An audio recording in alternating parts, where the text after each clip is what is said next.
जलते हुए मकान में कुछ लोग। राजकमल चौधरी, रोमैन। इस बात में शक की कोई गुंजाइश नहीं। वो मकान वेश्यागृह था, मंदिर नहीं था, धर्मशाला भी नहीं।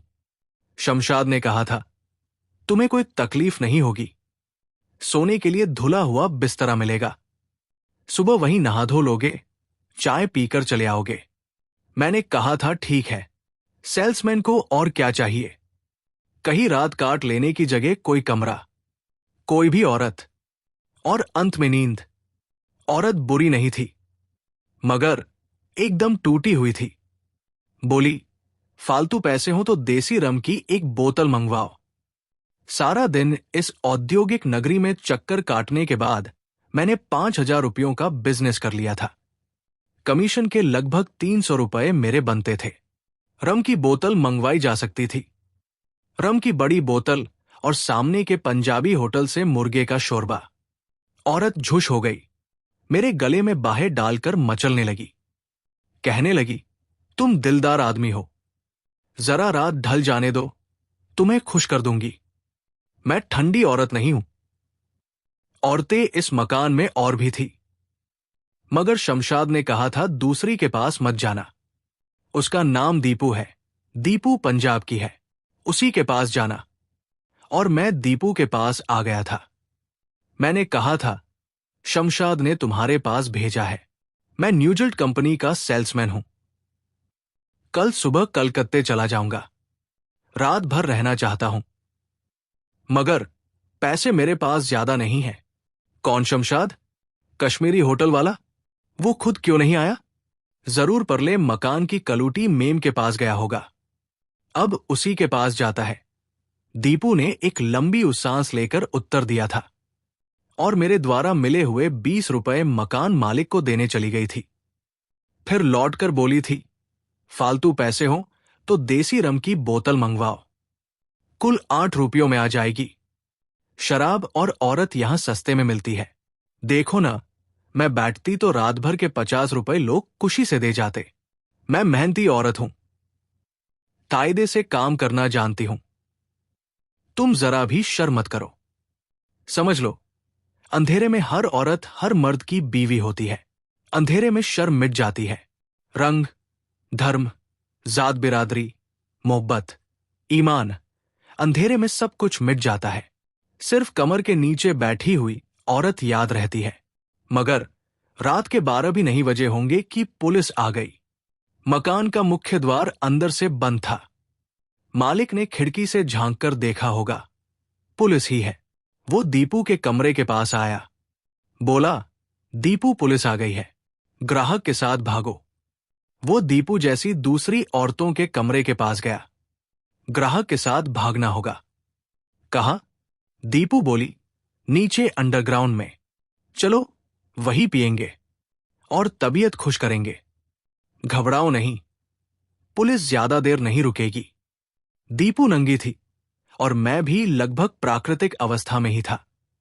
उसने एक चादर लपेट ली और बोली, चलो ग्लास और बोतल उठा लो, जल्दी करो।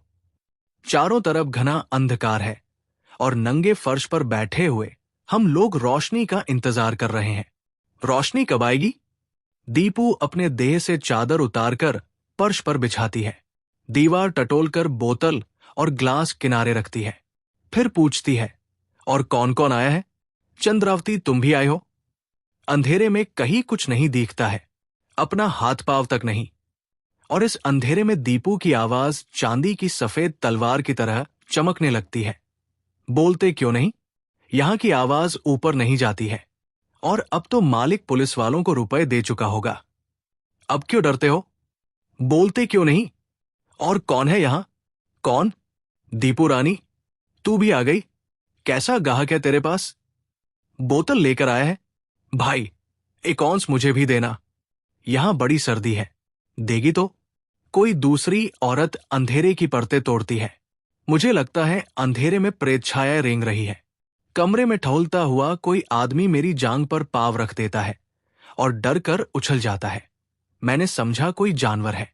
जी हां, जानवर ही है। आप खुद को क्या समझते हैं? आदमी? हुजूर, यहां जानवर ही आते हैं। आदमी नहीं। आप कौन है? दीपू हंसने लगती है। तब कमरे में टहलता हुआ वो आदमी सिगरेट के लिए माचिस जलाता है। वो ओवरकोट डाले हुए है, सिर पर हैट नहीं है, पांवों में जूते नहीं, बड़ी बड़ी बनी मूंछें हैं, चेहरे पर फरिश्तों जैसा भाव उपकता है। मैं पूछता हूं, आप कौन है? मैं यहां की एक फैक्ट्री में इंजीनियर हूं। अकेला आदमी हूं, वत काटने के लिए यहां चला आया। क्या पता था वत इस तहखाने में कटेगा। वो दोबारा माचिस जलाता है और इस कमरे के दूसरे मुसाफिरों को देखने लगता है। छोटा सा कमरा है, दीवारें नंगी हैं, फर्श सीलन से तर। अपनी ही बाहों में सिर डाले हुए एक दुबली-पतली लड़की एक कोने में बैठी हुई है। हरी लुंगी और सफेद कमीज पहने हुए एक बूढ़ा आदमी बीच कमरे में खड़ा है, चुपचाप। चंद्रावती एक विद्यार्थी जैसे दिखते हुए कमसिन लड़के के गोद में सिर डाले लेटी हुई है। वो लड़का चंद्रावती का माथा सहला रहा है। माचिस की तीली बुझ जाती है। इंजीनियर कमरे में चक्कर काटता रहता है। उसके जूतों की भारी और सख्त आवाज अंधेरे में गूंजती रहती है।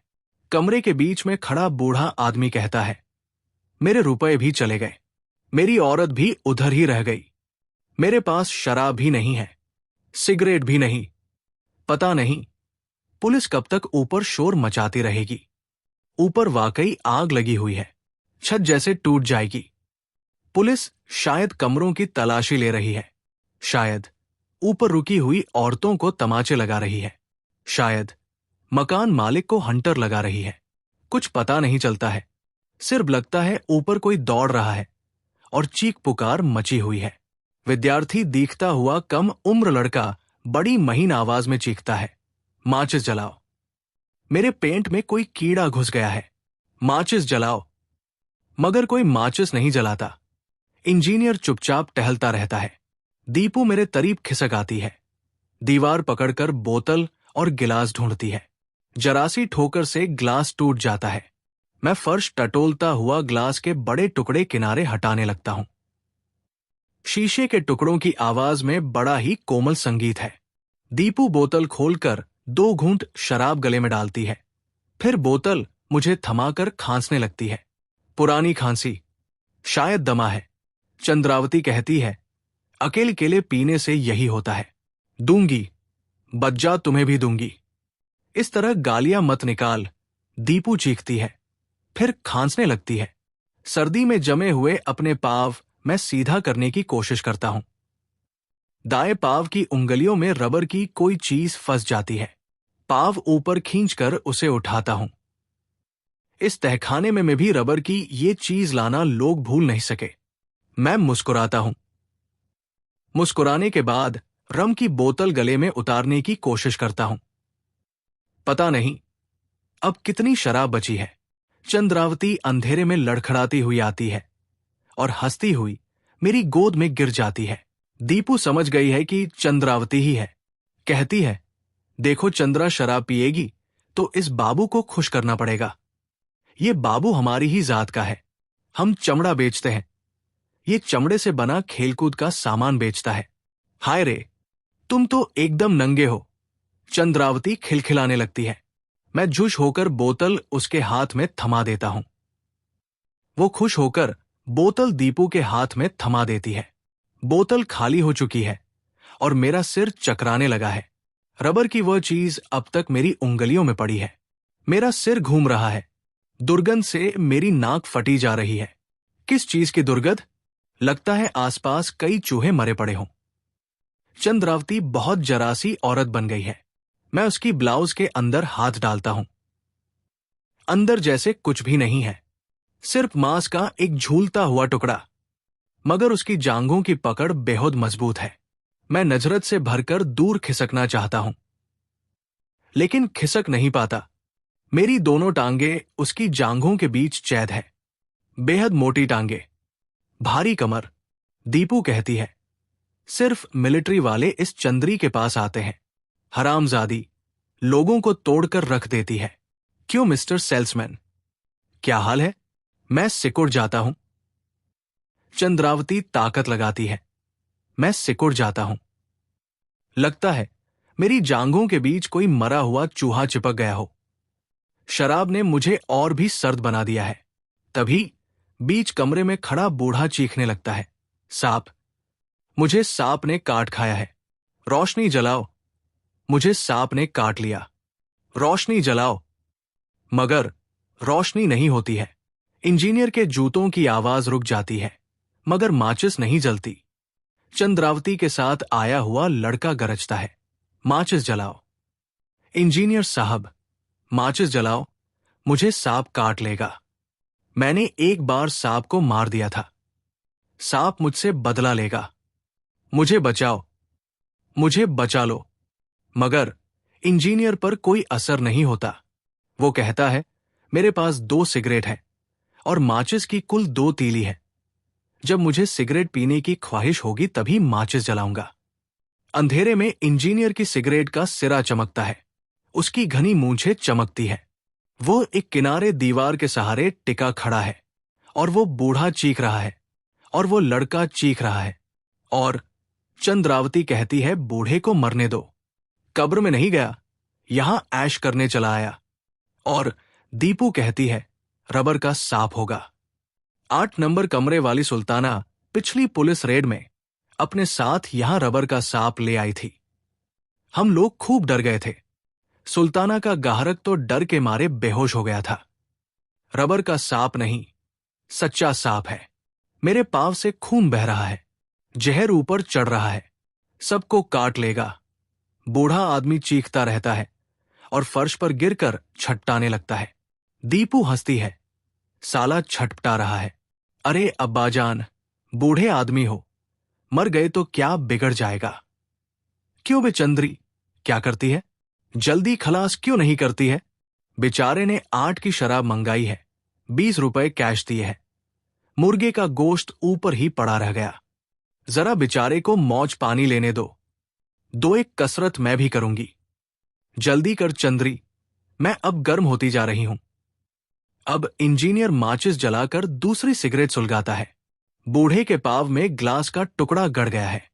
बाकई खून बह रहा है। बूढ़ा फर्श पर पाव पटक-पटक कर चीख रहा है, मैं कोयले का स्टॉकिस्ट हूं। मर गया तो लोग गोदाम तोड़कर सारा कोयला उठा ले जाएंगे। बेटा मेरा आवारा निकल गया है, घर दरवाजे तक बेचकर रंडियों को दे देगा। मुझे बचाओ, बाहर जाने दो, मुझे इस तहखाने से निकालो। विद्यार्थी दिखते हुए लड़के ने माचिस की रोशनी में दीवार के सहारे चुपचाप और अकेली लड़की को देख लिया है। बहू खिसक कर उसके पास जा रहा है। लड़की डरी हुई है और खामोश है। लड़का शायद चंद्रावती के अभाव को पूरा करना चाहता है। इंजीनियर माचिस बुझा देता है और सीने की सारी ताकत लगाकर सिगरेट के काश खींचता रहता है। शराब की खाली बोतल दीपू की जांघों के बीच दबी पड़ी है, लकड़ी के कुंदों की तरह मोटी मोटी जांघें। चंद्रावती ने मेरी गर्दन में अपनी बाहें फंसा दी है और मुझे हिलाती हुई कह रही है, मिस्टर, थोड़ा होश तुम भी करो। अकेले मैं क्या करूं? थोड़ी ताकत लगाओ। मगर मुझे लगता है कि मैं अब बेहोश हो जाऊंगा।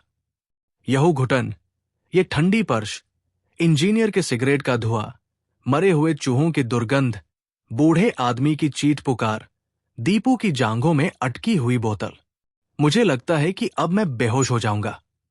अचानक बोतल दूर फेंककर दीपू चीखती है, तू हट जा चंद्रावती, तू अब रास्ता छोड़, मैं इस बाबू को बताती हूं। चल परे हट, साले को मैं कच्चा चबा जाऊंगी।